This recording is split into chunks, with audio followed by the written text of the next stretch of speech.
Welcome, dear listeners, to Broadcasts from Elsewhere. But today's a very special episode as we're introducing a very new, very special co-host. Hi, I'm DL. I like bad movies. I'm a big fan. And I don't know, I really like the whole medium of film when it's just done in the worst way possible. So this episode is just a treat for a lot of reasons. I'm so excited to be here and also to talk about I-Man 1986. Yes, 86, that's correct. It is something. It is truly a work of art. So do you want to introduce what I-Man is? Because it's not really a movie. Yeah, it's definitely not a movie. This is the first time I'm talking about something that's not a movie in any way. Oh yeah, I mean, I guess it was released as a movie. Technically, it is released on DVD. I found out. You can find it on DVD. Yeah. Believe it or not. I could not find a lot more about it though. Unfortunately, there's not really. Every time I try to look it up, it just brings up more articles about how awful it was. It seems like, or just really? People. It's just reviews. It's mostly just reviews that get brought up, or there's the IMDb page, of course. But not a lot of people in this were in anything else except for, of course, the store. The store. The store. Well, okay, the corner store star, if you will. We'll get there. We'll get to the corner store scene. That's my favorite scene in the movie. We'll get there. That's amazing. Yeah, we're getting ahead of ourselves there. The star of the show, I guess you could say show. It is basically what it was supposed to be. It was gonna be. It was going to be, yeah. The star of the show, Scott Bakula, known best for being Dr. Sam Beckett on Quantum Leap, of course. And also Jonathan Archer in Star Trek Enterprise. Known by many as the worst Star Trek, but he's there and he's trying. He's trying. He's doing his best. He's really doing his best to sell a very terrible show. And that's exactly what he's doing here. So, any behind the scenes you want to get out of the way before we jump into the plot, or? I couldn't really find much to look over, to be honest. But yeah, there's not a lot to look at. But one thing I do know is that this was his first venture into TV acting, as far as I can tell. That tracks, because he's not very good in it. Yeah. He was a classically trained actor, if you didn't know. Yeah. He was in theater a lot. And there's I think his acting is really, really good in things like Quantum Leap, and even in Enterprise, he's trying. But in this, there's a scene that we'll get to where his acting just had me laughing, because we'll get there. So the pilot starts in space with what's definitely stock footage, and for sure. And NASA voicing over people voicing over we work at NASA and we found space gas in space and we're transporting it high security, and then all of a sudden we're with Scott Bakula and he's a taxi cab driver. Yeah. What I love is it's supposed to be high security, but it's in the fucking newspaper about you see it I think it's his the guy who was giving a ride to in the taxi cab. Oh yeah, it was that. But he's reading a newspaper, and it says Space Probe returned after 7 years or something like that. And he's talking to yeah, I heard they got space gas in there or something like that. I was and then Scott says the line, or which his name is Jeffrey Wilder, but I'm gonna call him Scott Bakula. Yeah. That's fine. He says the line, "I've been to the airport 3 times today." And I wrote, yeah, it's almost like that's your job. Right? It's almost like you're a taxi driver. Yeah, it's almost like that's kind of what you do. That's like a cashier complaining about how many people they've checked out. Yeah, just don't run over any angels, Sam, okay? Oh, gosh. And then, like, the first, like, few minutes of this movie is just, like, NASA for 3 seconds, Scott Bakula. NASA for 3 seconds, Scott Bakula. Like, pick what you're doing.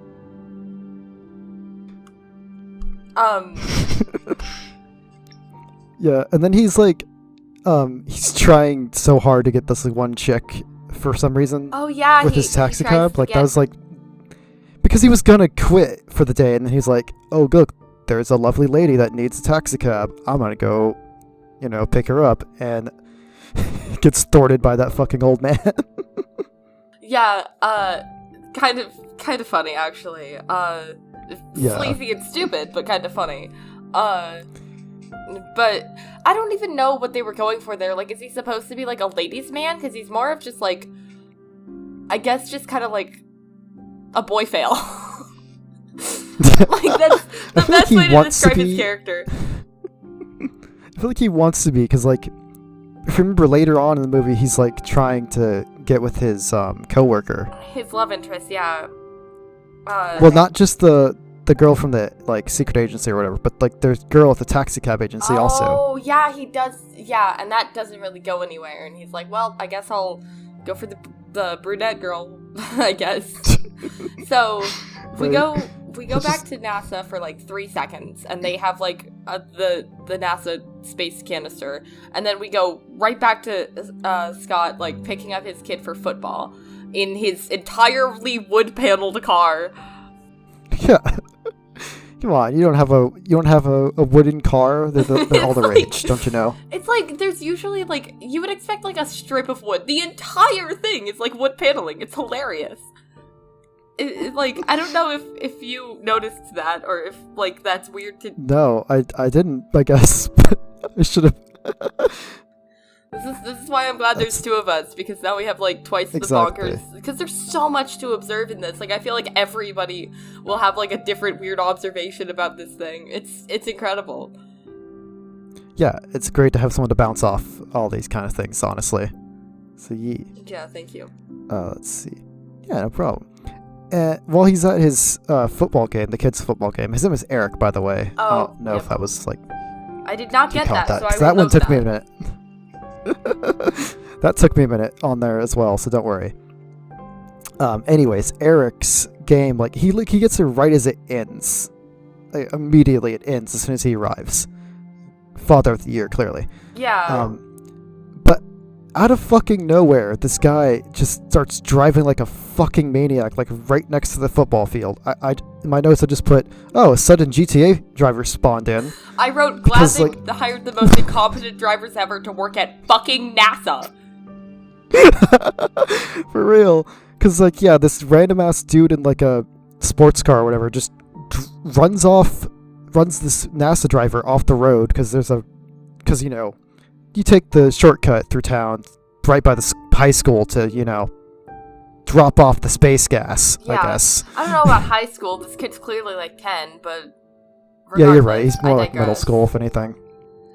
Yeah, middle school seems a bit accurate, but, yeah, so the van explodes, right? Like, it hilariously goes, in the most dramatic, hilarious fashion, over a car. Oh, yeah, no. And, like, it goes on and, like, it explodes and blows up, and then Scott goes inside why does he go in? Well, like, okay, it was, like, smoking at first, and he goes over there to because it's on its side. Yeah. And he goes inside and grabs the driver out, remember? Oh, okay. And the driver's, like, okay, somehow. And, yeah. I still have a question about that. Okay, that answers one question, but that raises another, which is how does the driver not get the same powers that he got? Because spoiler alert, dear viewers of the podcast, listeners, I'm good at this. Is that Scott has indestructible powers now. Like he can't get hurt, he regenerates, etc. But also the driver didn't get that? Like, the driver was exposed to the same space gas in the same explosion. Huh? Yeah, and we never see him again. So, who knows? Never. Maybe he immediately Maybe that was going to be, like, a plot point for, like, later. Yeah, maybe he immediately died. I also wrote, like, I have a couple notes in here about how, like, this was made by Disney, but it's so impressively bad for something made by Disney. Like, every outside scene in this movie, the sky is white. Like, it's just, the exposure is so bad. Like, sometimes the audio quality is so bad that I had to, like, repeat it to, like, hear what they were saying, because, like, the audio was not processing in my brain, because, like, the background noise is so loud. I should also mention, like, we need to talk about how, when the car explodes and Scott Bakula's inside, the kid reacts by just saying, "No, oh my God, Dad!" And, like, it's so monotone, it's so, like, terribly ADR'd over, like, it's definitely dubbed. Yeah, I love that. I love it when you can't get emotion out of an actor whatsoever. That's my favorite thing. It's so funny. That, like, I also love, like, subdued reactions to, like, insane scenarios of any type. Like, any sort of, like, something impossible is happening, or something traumatic is happening, or something, like, magical, defying the laws of physics, etc. is happening, and everyone's like, whoa, bro. Like, just, like, a very subdued reaction. That's, like, one of my favorite things in terrible, terrible movies. So, yeah. Every time he, like, heals, the same weird music cue plays. Yeah, he's gotta have a theme song. Come on now. But it's not even a theme song. It's just, like, treacly notes on, like, a bell or something. It's so weird. It's not even, like, you can't call that a song. It's just, like, a music cue, you know? That could be said for the majority of the soundtrack, because the kid has a theme, and it's just 2 notes on a harmonica. Now that I think about it, there's no, like, actual songs in this, is there? No, there's no, like, actual, like, lyrics. There's, like, just scoring and background stuff, which is a little bit weird. I guess for a TV show, it's not as weird as if it was, like, a movie with 0 songs. I don't know about back then, maybe, but, like, these days, at least, it's really normal to have, like, actual songs in, like, the backgrounds for certain scenes, like, for dramatic, like, effect and whatnot. Yeah, to have, like, words in the songs, but in this, it's just, like, the same fucking, like, action movie, like 5 notes over and over.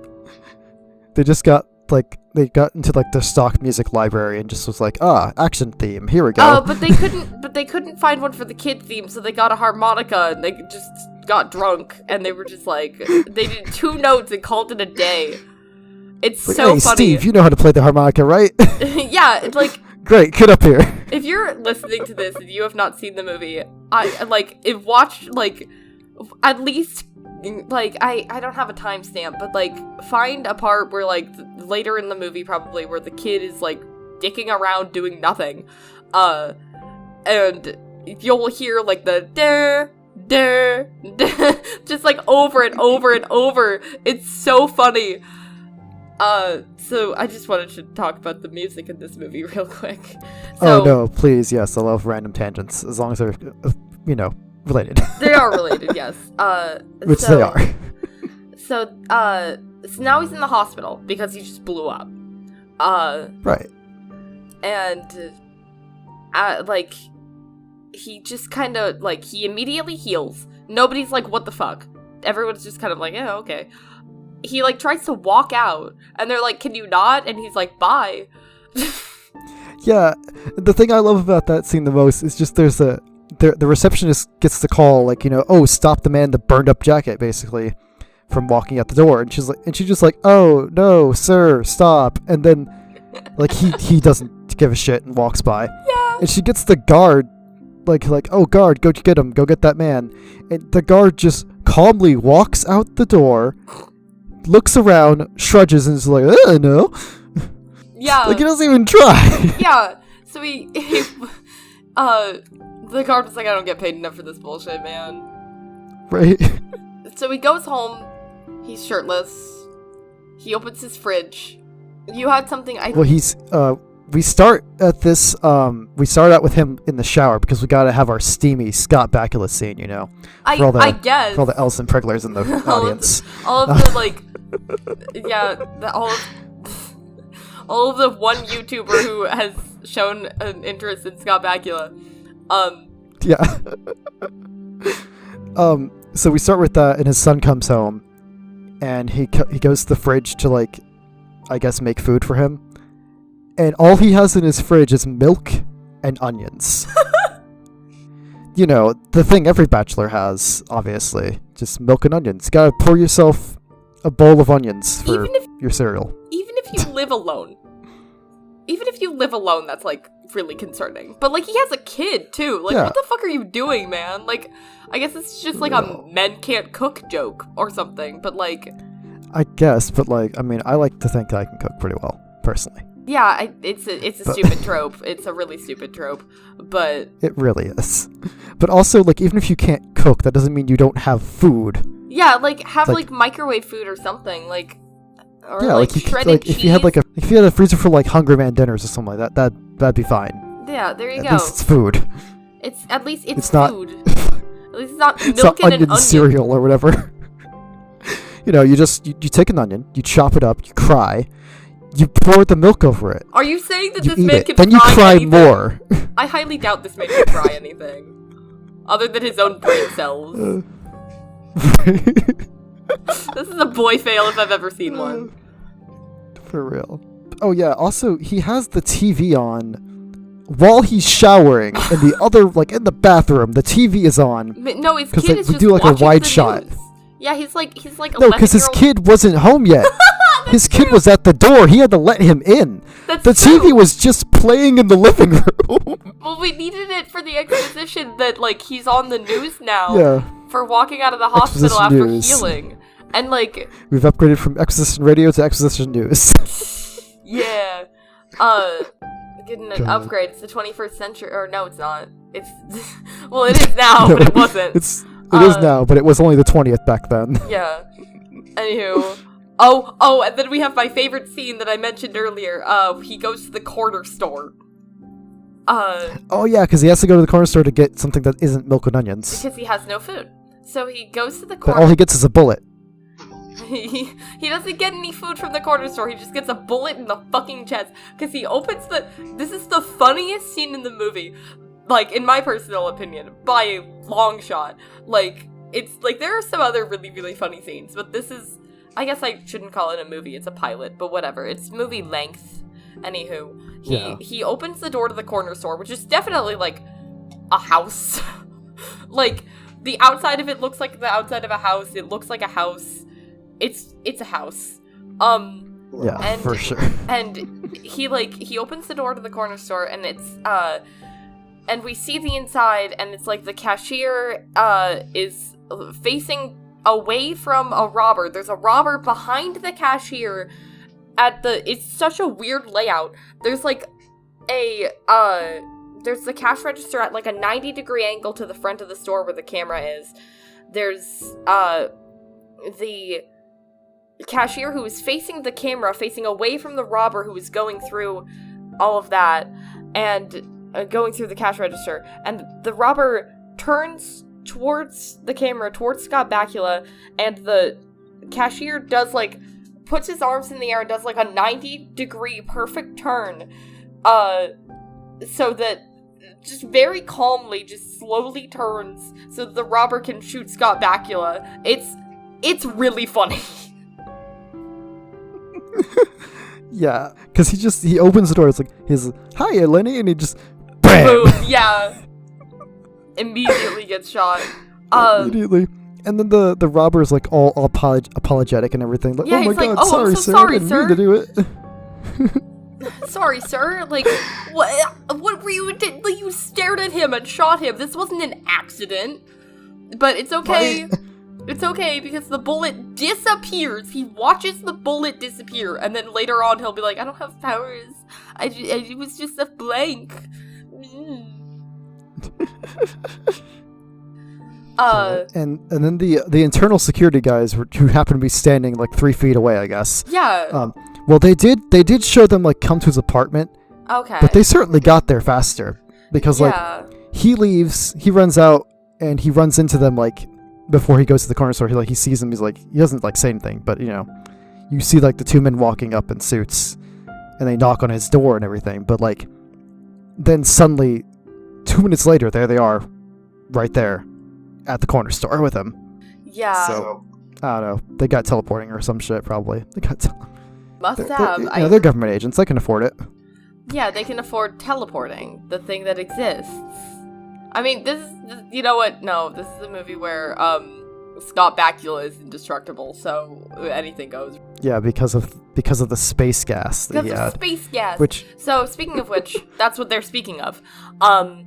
Yes. They're talking about it at NASA, the NASA headquarters that looks like just the lowest budget thing ever. It's like half of it is outside. Like, we don't even get to see the inside, do we?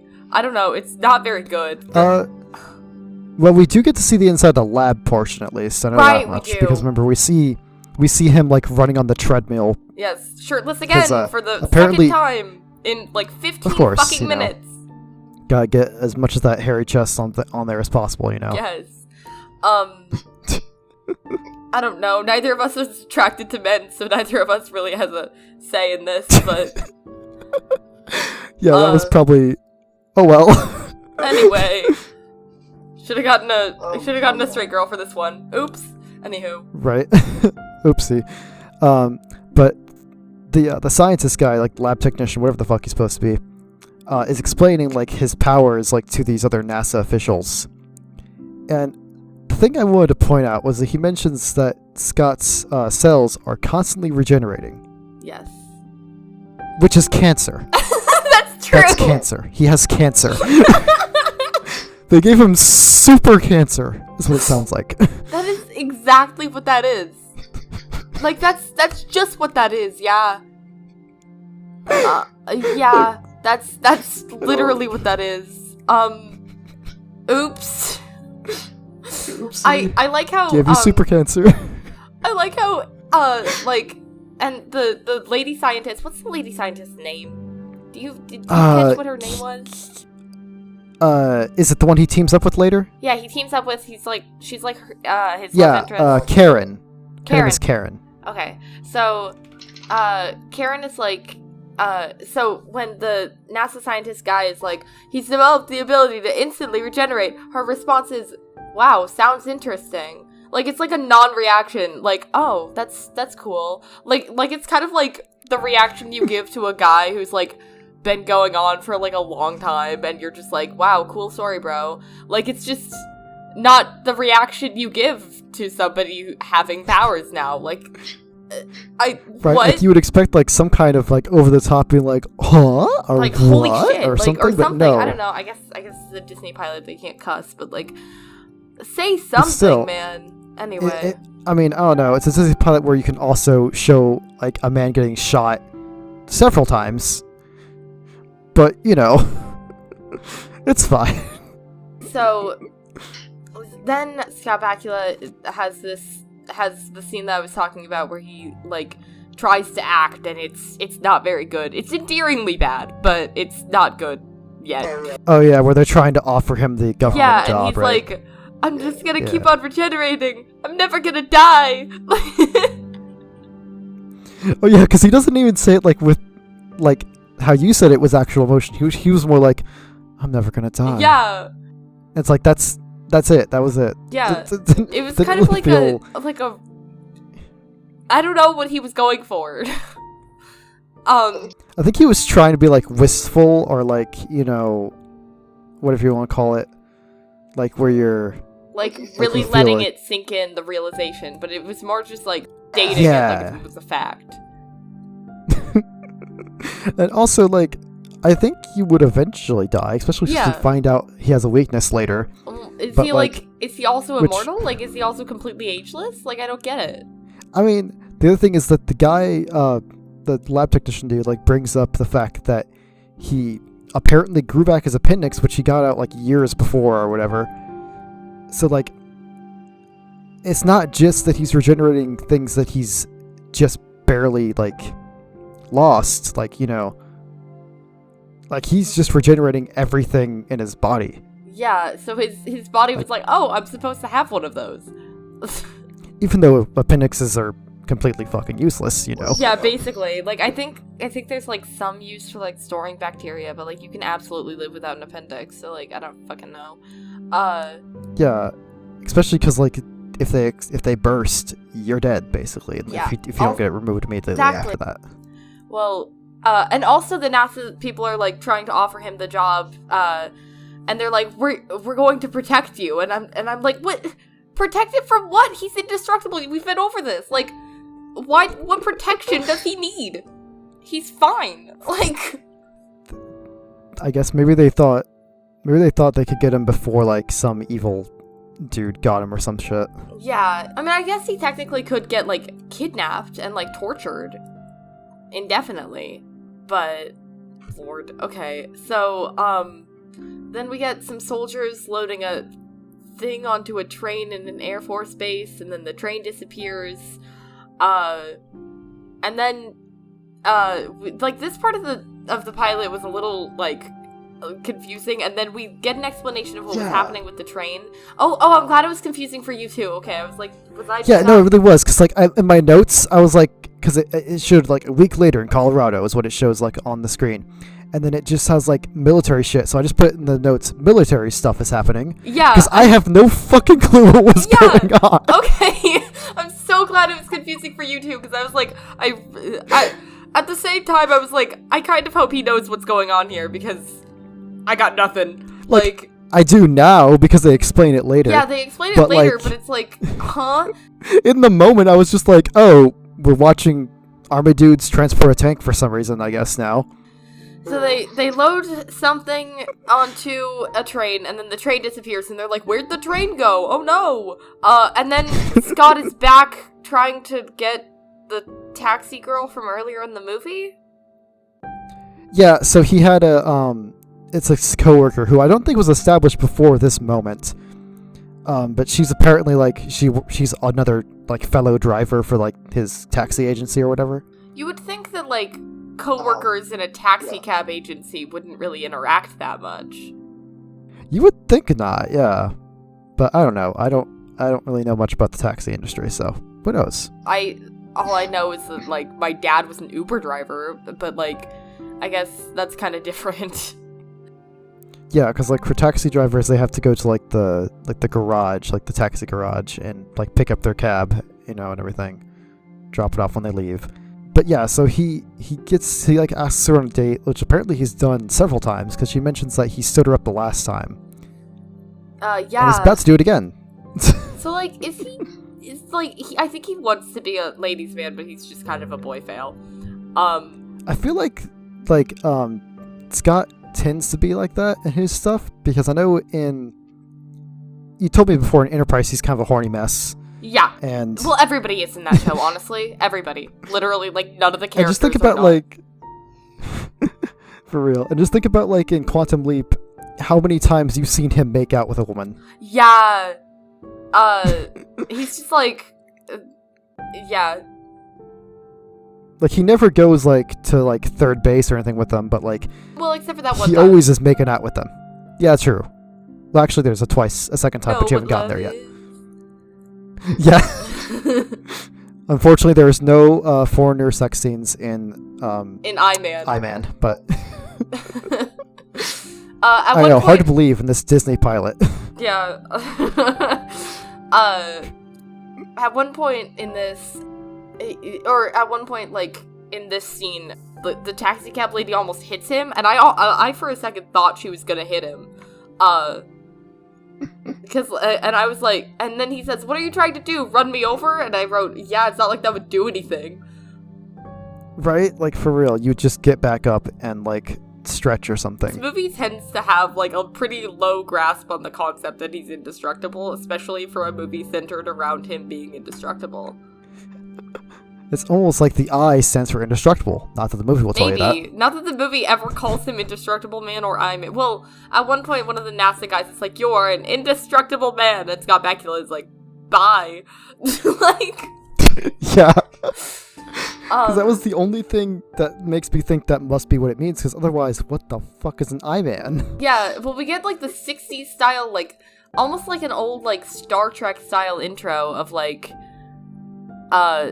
dun dun dun dun dun, and it's like, it says I Man, like in the like logo font, as it like appears on like a space background.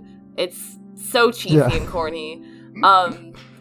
So later on, Scott goes to NASA again, where they show him what'll hypothetically happen if the bad guy makes his lasers. I have so many questions about this. So, like, what this was like, he stole the lasers from NASA, I guess. Because I guess NASA makes lasers now.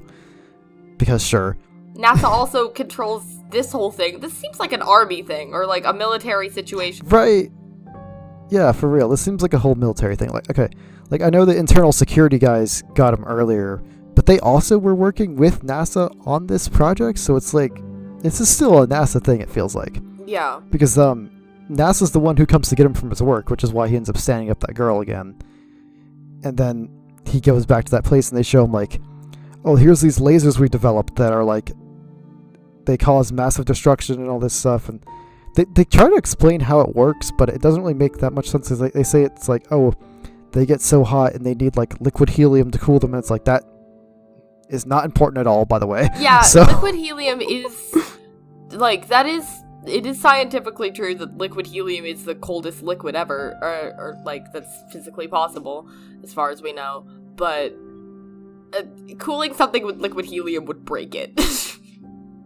Also, wouldn't you have to keep the liquid helium cool as well, so that it would not, evaporate? Yeah, because liquid helium is like, it's the coldest temperature. It's the coldest liquid, so it's... I found out it was negative 246 Celsius. Yes. So, yeah, that is... Cold as fuck. That's fucking freezing. That's cold as fuck, yeah. It's a little bit below freezing. A little bit. Just a touch. So, like, also, like, they show him videos of what'll hypothetically happen if the bad guy uses his lasers to kill everybody in Southern California or whatever. So they took the time to, like, do the special effects in-universe. They were like, we animated what'll happen so we can show you. Yeah, because they show, like, a laser hitting, like, a mountain or whatever, and it just, like, starts to, like, have, like, a big landslide or whatever. It's like, did you guys do that yourself, or did you just, like, make this up, like, on a computer? Like, did you go into Blender or something, or whatever the 80s version of Blender was? Go into 1986 version of Blender. Yeah. Yeah, I'm sure they had it. Come on. And then Scott goes on a rant about how he used to do a bunch of jobs that would require a lot of, like, professional background. Like, he's like, I used to manage a bookstore, I used to be an air traffic controller, a lot of things that, like, require, like, experience and training, and there were just one-off jobs that he did and then quit because he didn't, like, he, quote, couldn't handle the stress. So he just goes on the stress of an air traffic control man. I mean, I guess that'd be a so little hard bit stressful. I guess, like, you know, you don't want to get run over by a plane or something. Yeah. Anywho, he does this big rant about how he has no training and no idea what the fuck he's doing, and also, how, like, he's scared that, like, the indestructibility is, like, a virus that'll wear off. So he has this whole, like, crisis of, like, what if the indestructibility isn't permanent? And they're like, don't worry about it, also we're not gonna train you at all, we don't have time. Like, this is like, everybody in this movie has to be the most incompetent person ever. Because here's the thing about when you're working with a character whose, like, only power is being indestructible, is, like, you can't really have him do anything. Like, the only way he can display his powers is if he continues to get injured out of sheer incompetence. Yeah, especially because, like, he doesn't fight or anything. He's not, like, a boxer or something like that. Like, no, he can't fight for shit. And it's not like he has anything else going for him. He's just indestructible. Like, in the show Invincible, for example, that kid can also fly and has super strength. So it's a little bit more impressive, you know. And also, you know, he's a fucking crime fighter, so of course he gets beat, like, the shit beat out of him, like, constantly. So, you know, it's more impressive when he does something than with just Joe Schmo over here, who is also happens to be indestructible. He's it's the closest comparison I can think of is Ray from the show Henry Danger, because Ray from Henry Danger, which is also a really bad show in general, but like, anyway, as somebody who has seen every episode of Henry Danger, please don't ever watch every episode of Henry Danger. Thank you. Yeah. You're sanity evil. Thank you. So like the Ray from Henry Danger, who is like a significantly worse character than it's like kind of almost a worse version of this. Like he got hit by a densitizer ray when he was 8, and it made him physically dense, and now he can't get hurt. And they also like make his character grossly incompetent so that he can continue to get hurt because haha funny. And it gets very old after like episode 5 that like he keeps getting hit with baseball bats and he's fine. But like that's just an example of like, you can't have a character whose only power is being indestructible. There's no strength, there's no other attributes going for him, just indestructibility. You can't do it because not only do strength and indestructibility go hand in hand, in my opinion, you can't really have one without the other. Otherwise you're either a glass cannon or just like utterly incompetent, you know? Like, it's just, it doesn't work. But that's my tangent about how this is just a stupid power set. Yeah, no, it's definitely really fucking stupid. A superhero. This is just like a guy with a cool party trick. This is Wolverine without his like claws, basically. Just like just picturing him at a party, like, punch me in the nose, do it, break my nose, do it. Yeah, he just becomes a masochist. That's what happens after this episode. That was the scrapped second episode, was like him just begging people that hurt him for money. Just a human rage room. Yes. Oh my god. Imagine. That would actually probably do really well. Yeah, it would, wouldn't it? Just like, don't beat up the person you want to beat up me, because I can take it. For $20. For $20, damn. It's a cheap one, too. Anyways, so basically what happens, besides them, like, showing, like, you know, all this stuff, they explain this billionaire guy, Holbrook. I don't know his first name. I don't think they ever gave him a first name, actually. They ever do. Yeah, but anyways, he apparently was behind the disappearance of the train because there's apparently a side tunnel that I guess they... Okay, that makes more sense. Yeah, they mentioned there's like a... Yeah, they mentioned there was like a side tunnel that I guess they made the train go through? I don't know. It doesn't make really much sense. But, I guess maybe they were controlling, like, the tracks. You know, how there's, like, a lever that, like, can make the train switch tracks and stuff. Yeah. I'm guessing they did that. I don't know. Anyways, him and his goons stole all the laser guns and now are going to blow up California? Yes. For some reason? Well, the reason that's given later on is... Hold on, let me find it in my notes. Yeah, please, because I don't remember what he said. Somebody, I forgot who, but somebody asks him, why are you destroying the bridge? And he says, because it's there.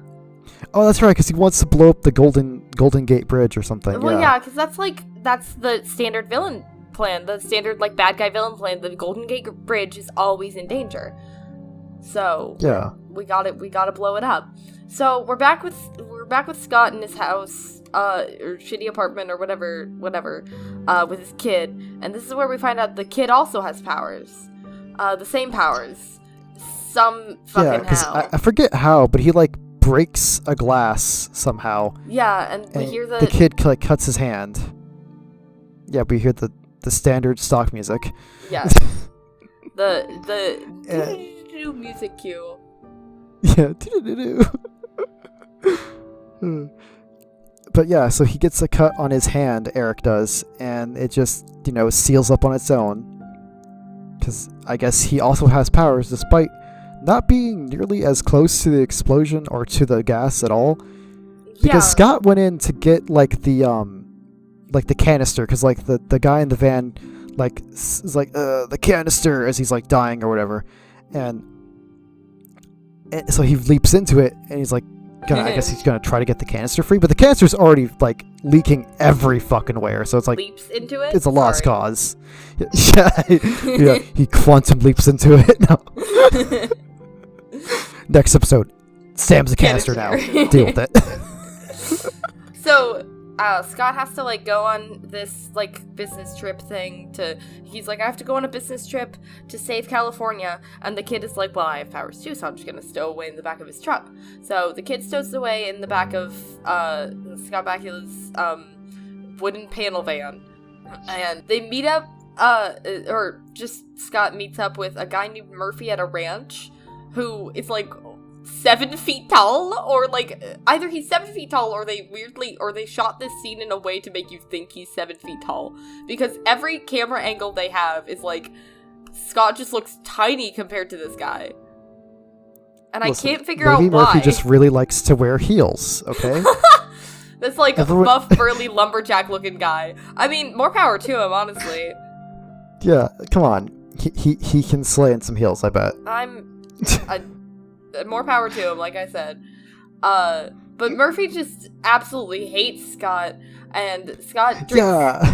Yeah, he's just like, I fucking hate you, I have kids. And Scott is like, okay, and he drinks coffee with a fuck ton of creamer, and that's basically the scene. Yeah, and this does give me evidence more for, like, what I said earlier, because he asks Scott, like, have you ever been in a fight? He's like, once. He's like, did you win, though? Yeah. And So he says he yes, only, but it was in, like, first grade. Yeah, so, like, this guy has no business doing this shit. Yeah, like, train him a little bit.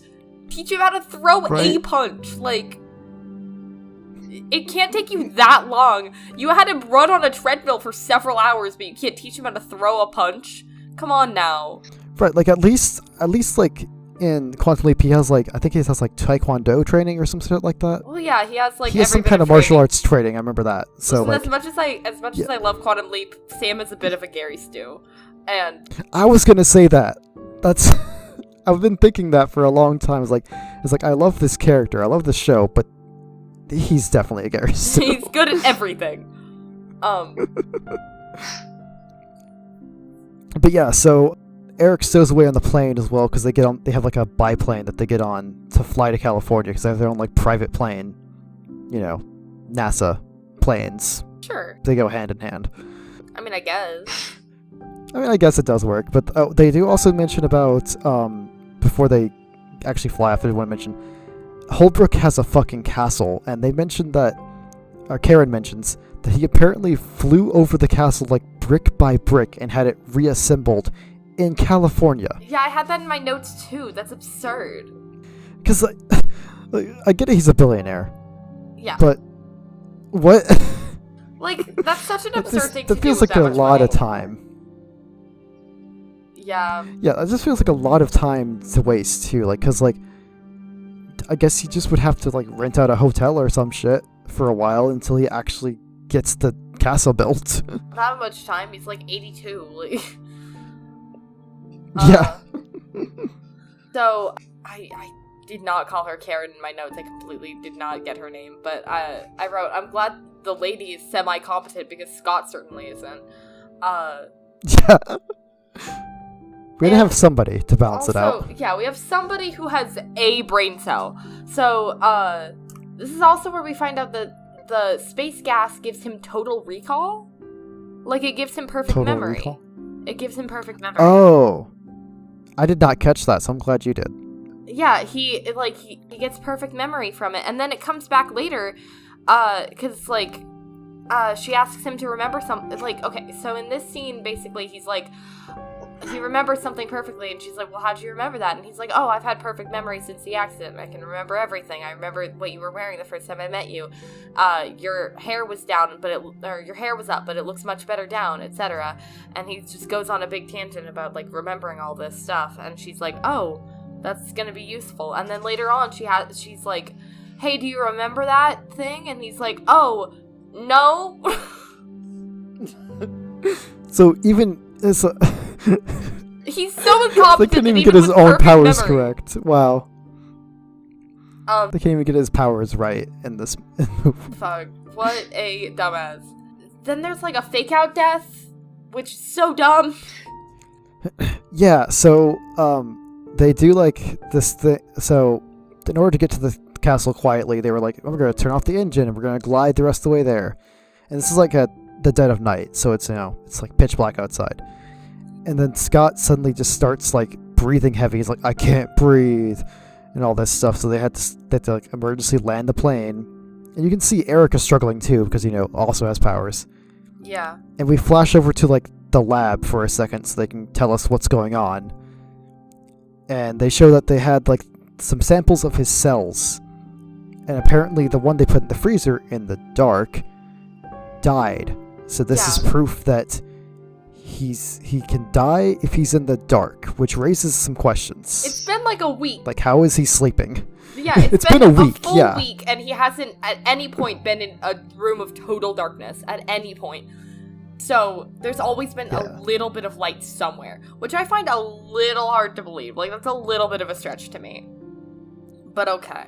Yeah, because, like, I mean, it's the 80s, so it's not like there's a lot of, like, electronic devices he would have around that would have a light. Exactly. So, like, what the fuck has he been doing? It's like, has he just been sleeping with the lights on every night? Does he have a fucking night? Does Scott have a nightlight? Is that what we're learning from this? Just a lamp that's permanently on. That's yeah. No, I just like to imagine it's like one of those like child nightlights, like a little bear you plug into the wall or something. God, that's really funny. Okay. And then we get more shots of Scott and Karen walking up the mountain with, like, it's not even music. Like, I hate to continue to go back to the score, but this is just, like, random noises put through a synthesizer. Did you notice this? Because, like... I feel like kinda, because, like, I noticed there was, like, no actual music. It's nothing but, like, backing tracks. Yeah. So it's really weird, like I've mentioned. Like, I don't know what they were thinking. Yeah. I guess, at least it's better than being quiet, but it's still kind of like... It's just like... Like, that's... Actually, no. That was too musical. That was more musical than the actual thing is. It's just, like, random, like, noises put through a synthesizer. It doesn't even sound like music. It just sounds like synthy noises. It's so weird. It's like dubstep fart sound effects. It's so bad. Like, what the fuck were they thinking? For real. But let's see. So they landed, and he's like fine now. But they get captured by Holbrook's men at this scene here. Not before she almost dies, and he saves her life and asks her on a pity date. Like, he saves her life, and immediately that's after, right. There's the cliff scene where she's like hanging over the cliff. Up, saving her life, he's just like, oh, well, do you like Chinese food? And she's like, what? And he's like, well, since I saved your life, will you go on a pity date with me? And she's like, yeah, but not for pity. So... Yeah. She'll be like, because I actually like you. Which is for like... some reason. Okay. She just likes boy fails. That's just... Her type is just dumbasses. She likes pathetic men. She likes incredibly stupid men. That's real of her. Anyway, so the evil villain monologues for a while, and then Scott gets shot in the chest, and he's all whiny about his shirt, which is, like, also really funny. It's also one of the funniest things in this movie to me. It's just, like, getting shot, and he's like, my lucky shirt. It's his lucky shirt. No. Yeah, obviously. He's got to wear his lucky shirt so he doesn't die from the things he can't die from. Exactly. And then a lot of shots of the kid sneaking around, getting scared by a raccoon, and then crashing through a skylight. Again, no music, so this is hella hard to watch. It's hard to, like there's so many scenes. That's probably why I got really distracted a few times while watching this. It did take me longer than it should have to watch this. I did take a break, like, halfway through, because I was, like, a little, like... It's not...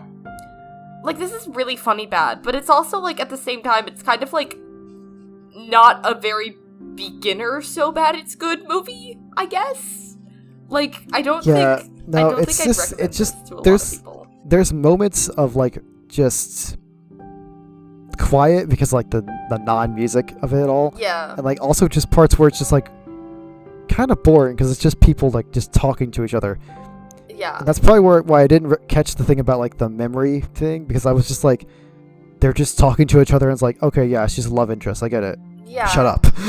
I was like, I get it. No, I totally understand. It's just like, I think I'd recommend this to somebody who is a fan of bad movies, but I don't think I'd recommend this to somebody who just wants a bad movie recommendation. Like, this is not what I would go for. Yeah. If you like bad movies, or you really like Scott Bakula for whatever reason. Yeah. One of the two. Both of those are valid reasons. Or both, you know? Yeah, if both. Hi, I'm DL. Can we be friends? Anywho. So, yeah, like, she shoots him to, like, in this plan to get on the villain's side, to, like, earn the villain's trust. Did you pick up what was happening here? Yeah, she was, like, trying to butter him up, I guess, so they could, like, maybe, like, I guess maybe they could get the stuff easier from him. I don't understand what her real ploy was, but she was, like, trying to, like, get on his good side, I guess. Yeah, well, it's maybe because, like, maybe he was gonna kill them. I think he was maybe gonna kill them or something. It's all... But I don't know. It's all to have the best argument ever put to TV, which is, like, she's just like... She's just like, well, like, he's like, you shot me. Why would you shoot me? And she's like, well, it's not like you'd get hurt. And he's like, that's still, like, you still shot me, though. Like, yeah, but she also brings up the fact, she's like, well, I didn't aim for your organs, at least. Yeah, she's like, I'm a perfect shot. She's like, I'm a perfect shot. This, like, girl, like, huh? First of all, would it have mattered if she aimed for his organs? I don't know, like, yeah, even if you hit him his, like, intestines, he's gonna grow them back, too. He grew back his fucking appendix, after all. Yeah, this is so stupid. Also, he absorbed the bullet somehow. They mentioned that the bullet is no longer inside of him. It's absorbed. It just went, yeah, like, where did it go? Like, he died, I don't know, did he digest it or something? Oh, Lord. Okay. What else? But yeah, Holbrook had excused himself so they could have that argument, basically. Because he goes off to see, like, the room where Eric crashed into. Yeah. And all they find is, of course, the raccoon. The best trained raccoon I've seen, because it does not do shit. It does not, like, try to attack anybody. It just sits there and is like, oh, hello, people. I love this raccoon. I hope this raccoon should have an IMDb, for real. It's the best character in the movie. The best character in the movie. The most competent one. Then the villain's daughter, Allison, showed up, and wow, she's a bad actress. She goes... I forgot she was in this movie, actually. Yeah, she's like, Father, you did it! And I'm, like, laughing my ass off. The ADR is really bad. Like... Father, you did it. Your delivery just made me think of the fucking Pinocchio thing. I'm sorry. When can I live to be when on can my I go own? to be on my own?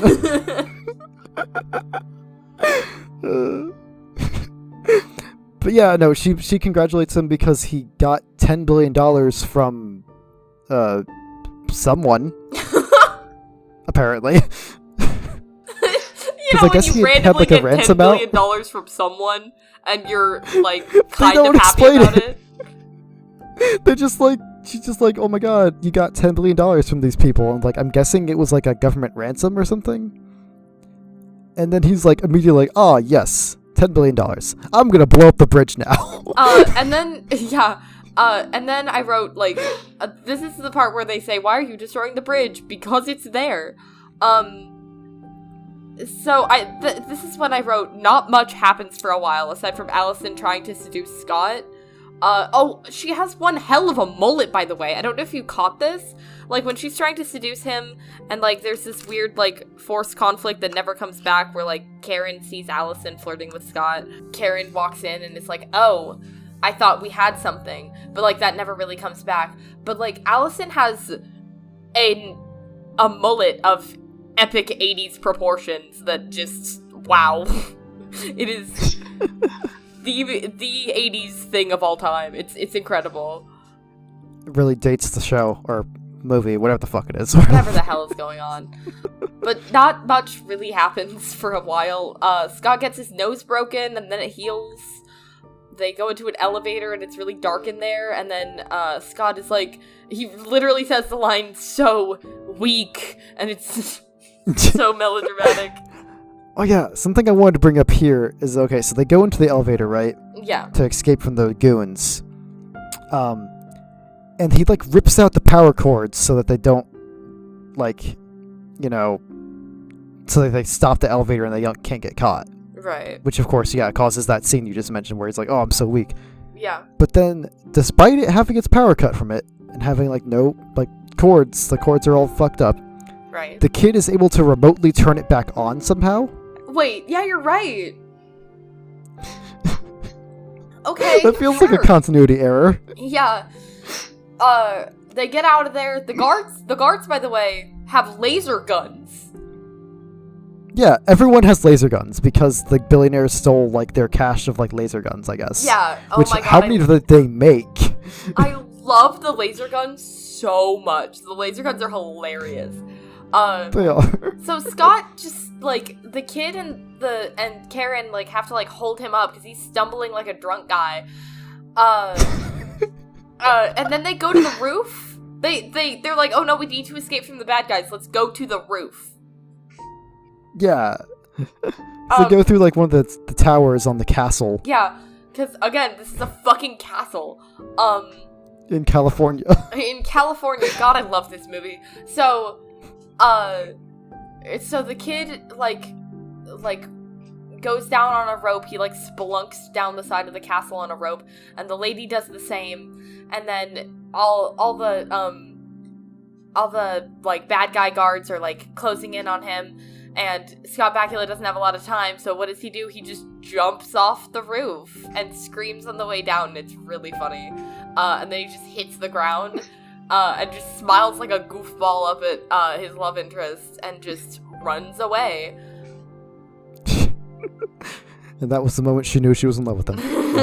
She was like, aw, boy fail. Yeah.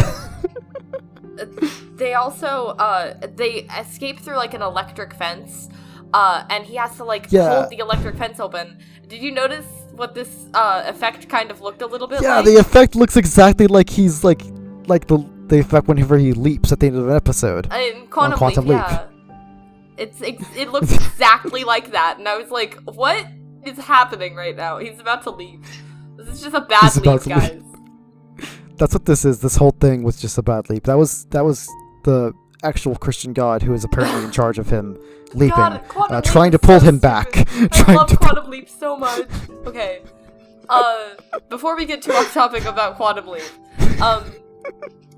the bad guys have, like, stormtrooper ass aim here, because he's, like, right fucking there, and they're just like, adieu. Like, they're just like, there's, like, 12 of them, and they're all just shooting at him, and completely missing. Not that it'll really do anything if they hit him, but yeah, they get to, there's a helicopter beyond the fence. That's why they were trying to get there in the first place. So they get on the kid and Karen get on it, and Scott is just dangling on the fucking, like, rope ladder. Yeah. Oh, it's so as they take off. Yeah, he's just, like, dangling, and it's, like, clearly a stunt double. It's so good. And then we get a really funny helicopter chase sequence with the same music over and over and over again. And then everyone's favorite song. Yes. And then they get off of the helicopter. They're, like, in the middle of the forest, basically.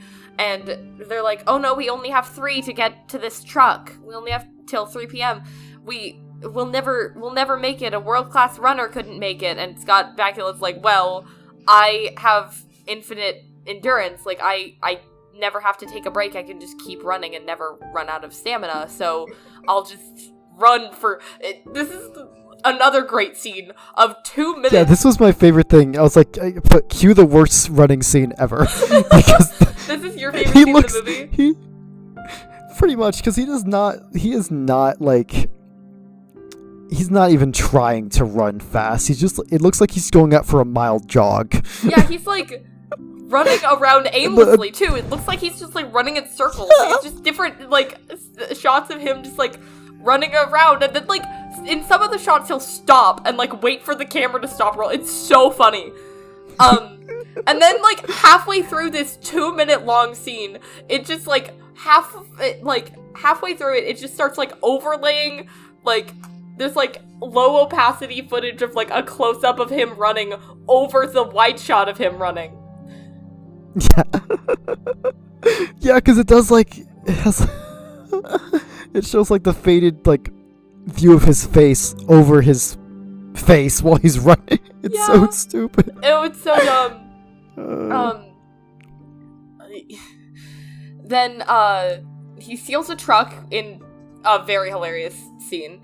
Yeah, he catches up to the truck and he jumps onto, like, the trailer portion of it. Right. Gets up in front of the window, like, scares the shit out of the driver probably. Oh, yeah. Opens the door and, like, throws him out like this is fucking GTA or some shit. Yeah.